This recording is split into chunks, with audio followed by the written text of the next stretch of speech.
ناظم ربائی number 3 تلک چند محروم کی ربائی ہے۔ آج ہم ان کے سوال و جواب دیکھنے جا رہے ہیں۔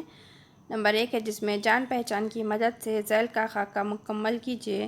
تلک چند محروم کی پیدائش، مجموعہ کلام اور انتقال۔ جواب: تلک چند محروم کی پیدائش سن 1887 میں ہوئی۔ ان کا مجموعہ کلام ہے بہار طفلی، بچوں کی دنیا۔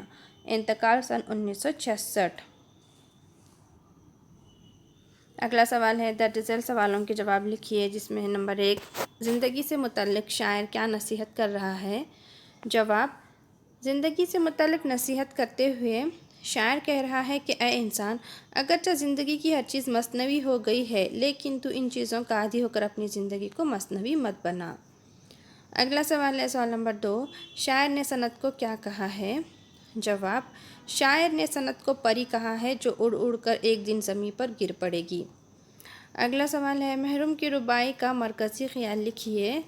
جواب: محروم کی ربائی کا مرکزی خیال یہ ہے کہ انسان اپنی ضرورت، اپنے آرام و آسائش کی ہر چیز مہیا کر لی ہے، مگر یہ تمام مصنوعی چیزیں ایک حد تک ہی کامیاب ہے۔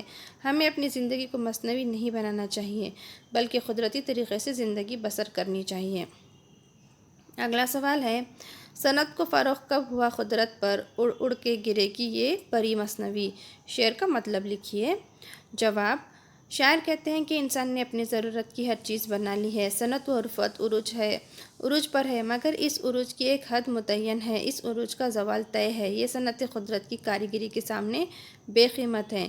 ایک دن ایسا آئے گا کہ یہ تمام مصنوعی اشیاء فنا پذیر ہو جائیں گی، تہس نہس ہو جائیں گی۔ تو آج ہم نے ربائی نمبر 3 کے سوال و جواب دیکھے۔